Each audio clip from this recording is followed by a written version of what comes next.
ልጅ መረዳት አጣን ወዳታለን።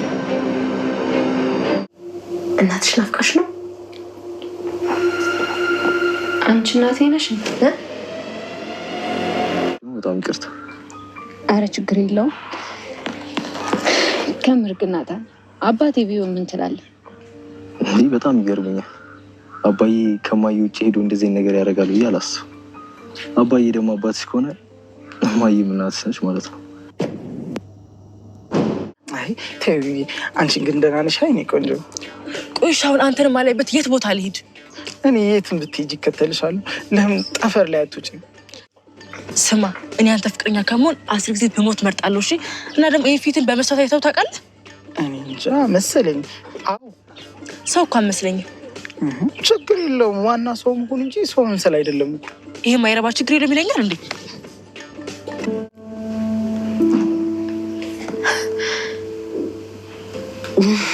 ዋዬ እስኪ ተነሽላት። ተነሺ። ኡፍ አንቺ ደግሞ ምን ችግር አለው? እዛ ጋ ሁኚ። ተነሽ ብድግ ነይ የኔ እናት።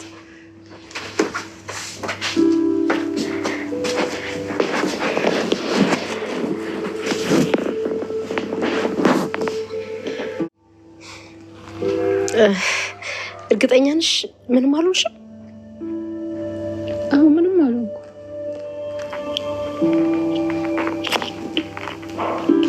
ግን እኮ ታዲያ እማዬ እኮ ነው ስሟ። ማን ልትያዝ ነበር? እማዬ ወያት። እሺ ይልሽ የኔ ቆንጆ፣ እኔ እኮ ለራስሽ ብዬ ነው። ሰላም፣ ዛሬ ደረጀን በመጨረሻ እንግዲህ የማስጠንቀቂያ ጥያቄ አቅርባለታለች። እሷ ምንድነው እንግዲህ ልጇን በተመለከተ ልጄን አሳውቀኝ፣ እኔ ወልጄ ከመተኛት በፊት ልጄን ያለችበትን ሁኔታ አሳውቀኝ። ከአንዴ 2-3 ነግሬሃለሁኝ። አሁን ግን የመጨረሻ ነው የምነግርህ። ከአሁን በኋላ ይሄን ነገር ማታደርግ ከሆነ ቀጥታ ሄጄ ለወይዘሮ ማርታ ያለውን ነገር ሁሉ አንድ በአንድ እነግራታለሁኝ። ስለዚህ እሱ ከመሆኑ በፊት የነገርኩት ነገር አስብ ብለዋል ማለት ነው። እባክሽ ተረጋጊ፣ እንዴት እንደዚህ ታደርጊያለሽ? ተይ እንጂ ምን አስበሽ ነው ቢላትም አይ ለ20 ዓመታት ለ19 ዓመታት በጥበቃ መልሶ ድጋሜ ሌላ ዓመት ተጨምሮ 20 ዓመታት ልጄን በተስፋ ስጠብቅ ከዚህ ቤት አልወጣም ብዬ ታንዱ ላይ አንዱ እያልኩኝ ነገሮች በነገሮች ላይ እየተደማመሩ እዚህ ደርሻለሁ። ግን ስለዚህ አሁን ምንም አልክ ምንም ግዴታ የልጄን ሁኔታ ማወቅ አለብኝ። አይ ብለህ የምትል ከሆነ ደግሞ እኔ ራሴ አውቃለሁኝ ብላ ነበር እንግዲህ ማስጠንቀቂያ ጭምር የሰጠችው። እንግዲህ ደረጀ ተረጋጊ፣ ምን ሆነሽ ነው? ይሄን ያክል ዓመት ከጠበቅሽ ይበልጣል እንዴ ቢላትም አይ ትግስቴ አለቀ። አንተ ለራስህ በዚህ ልክ ስትጠነቀቅ ለእኔም ደግሞ ትንሽ እንኳን ማሰብ አለብህ ብላ ነው እንግዲህ ማስጠንቀቂያ። በባለፈውም እንዳያችሁት ሆስፒታል ይዟት እንደሄደ ማትነግረኝ ከሆነ ማታሳውቀኝ ከሆነ እየጠበቅኩ ነው፣ ተረጋጊ፣ በቅርቡ አዲስ ነገር ይኖራል ብለህ ነግረህ ነበረ። ግን ደግሞ ምንም ነገር እያየሁ አይደለም። ስለዚህ ተስፋ ሰጥተህ ዝም ካልከኝ በኋላ ጭራሽ ሌላ ህመም ሌላ በሽታ ሆኖብኛል።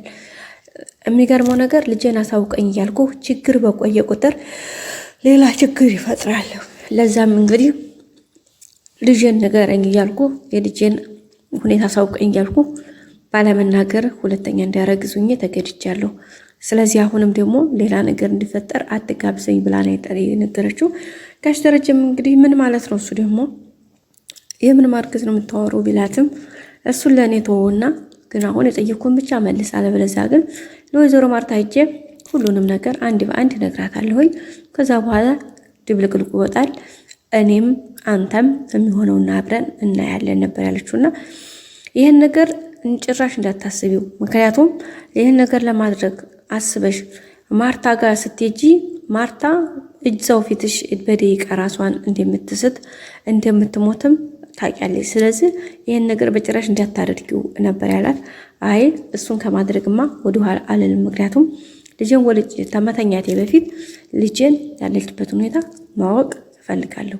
ለ20 ዓመታት አንተ ቤት ተቀምጬ ከዚህ ቤት አልወጣም ብዬ ሙጭኝ ያልኩት እኮ ልጄን እየጠበቅኩኝ እንጂ እንደ ሰዎቹ ከቤት ወጥቼ የራሴን ህይወት ጀምሬ መኖር ጠፍቶኝ አይደለም። ስለዚህ የሆነ ስህተት በቆየ ቁጥር ሌላ ስህተት ያመጣል። ስለዚህ ስህተቶችን በጊዜ ማረም መልካም ነው ብላ እንግዲህ ምክርም ማስጠንቀቂያም ትዕዛዝም ሰጥተዋለች። ደረጀ በጣም ነው ተጨናንቆ ያለው። አሁን እዚህ ጋር የዳጣ ጉዳይ ያሳስበዋል። እዚህ ጋር ሰላም ታስጨንቋለች። እዚህ ጋር አቢጌል እያደረገች ያለው ነገር በጣም ሌላ ትኩሳት ሆኖበታል። እንግዲህ አቢጌል አይታችኋል፣ ካሜራ መኪና ውስጥ እስከ መደበቅ ድረስ፣ በዛ ላይ ከኋላ በእያንዳንዱ እርምጃቸው መከታተል፣ ከእያንዳንዱ ሰው ጋር ሲያወራ አባቷን ክትትል ማድረግ፣ በቃ ሌሎቹም ነገሮች ተደማምረው እንግዲህ በጣም የሌለ ሁኔታ ውስጥ ነው የገባው። እሱም እንግዲህ በጭንቀት ውስጥ ነው ያለው ማለት ነው። ግን ነገሮችን እሱ ያው ለማስተካከል እየሞከረ ነው። ግን ይህን ያክል የሚባል አይደለም ሙከራው ወይም ለማድረግ እያደረገ ያለው ነገር ይህን ያክል አመርቂ አይደለም። እርምጃ መውሰድ ያልቻለም፣ ነገሮችን ማስተካከል አልቻለም። እንግዲህ አቢጌልም ምን እያደረገች እንደሆነ ያውቃል። ግን ዝም ከማለት ውጭ ምንም እንትን አላለም። ወይዘሮ ማርታም እንግዲህ ተደጋጋሚ ጥያቄዎች እየጠየቀችው ነው። በዛ ላይ ደግሞ ወይዘሮ ማርታ የአቢጌልን የናታንና የዳጣ የመቀራረባቸው ጉዳይ በጣም ከሚባለው በላይ ነው ሰላም የነሳት። ምክንያቱም ደግሞ ልጇ አቢጌል የምትፈልገውን እንግዲህ ፍቅረኛዋን ናታንን በዳጣ ተነጥቃለች። እሱን ነገር ደግሞ ሰላም አትፈልገውም በጭራሽ። ምክንያቱም ይቅርታ ማርታ አትፈልገውም። ማርታ የማትፈልገው ያው ናታን የምትፈልገው ለሷ ለልጇ ነው እንጂ ሌላ ሰው ጋር እንዲሄድ አይደለም። ሲቀጥል ደግሞ እንግዲህ አቢጌል ናታንና ዳጣ አንድ ላይ ሲሆኑ ገና በጥርጥር ራሱ ብዙ ነገሮችን እያለች ነበረ። አሁን ደግሞ አንድ ላይ ሲሆኑ የበለጠ ሌላ ህመም፣ ሌላ ትኩሳት ነው የጨመረባት። እንግዲህ እሷም ከመናደድ ወደ ኋላ አላለችም። በጣም ከሚባለው በላይ እንግዲህ ከፍ ዝቅ እያለች ነው ማለት ነው። ቤተሰቦቻችን ከባድ ነው። አንዳንዴ ነገሮች ሁሉ በጣም ከባድ ናቸው። ዳጣና ናታንም እንግዲህ ቅልጥ ያለ ፍቅር ውስጥ ገብተዋል። እንግዲህ ደረጀ ባለፈው ክፍል እንዳያችሁ ተሰምቷቸው ነበረ። ናታንን እንግዲህ ጠበቅ ያለ ጥያቄ ጠይቆታል። ዛሬ በባለፈውም ጠይቆት ማስጠንቀቂያ ጭምር ነግሮት ነበረ። ግን ምንም አይፈጠርም፣ ምንም አይነት ግንኙነት የለንም አባዬ በቃ አታስብ ምናምን ነበር ያለው። ግን አይ ዛሬ ግን ሲያወሩትን ስለሰማቸው እኔም የበቃኝን ያክል ሰምቻለሁ። ግን ድጋሜ እንድትዋሸኝና እንድትሸሽገኝ አልፈቅድልህም፣ እውነታውን ተናገር ብሎ ነው ያፋጠጠው። እንግዲህ ናታንም እዚህ ጋር በጣም ተጨንቆ ምናምን ነበረ። በመጨረሻ እንግዲህ ጋር ደረጀ እንደ አባትም ሁለት እንድትዋሸኝ አልፈልግም፣ እንደ ወንድ ልጅም እረዳሃለሁ። ስለዚህ ዳጣን ወድሃታል ብሎ ነው እንግዲህ የጠየቀውና ምን ሊሆን ይመስላል ምን ሊሆን ይችላል ብላችሁ ታስባላችሁ? መልሱ አዎ ነው የሚለው መቼም፣ ምክንያቱም ሰምታችኋል። ሲቀጥል ደግሞ በዚህ ልክ ጥያቄውን ሲያቀልለት ወድጃታለሁ ከሚለው አዎ ብሎ ቢገላገል አይሻልም? እንደዛ ነው የሚሻለው ብዬ ተስፋ አደርጋለሁ። ናታንም እንግዲህ ይህን መልስ እንደሚሰጥ አንጠራጠርም ማለት ነው። ወይዘሮ ማርታ ግን በጣም ነው ውስጧን የረበሸው።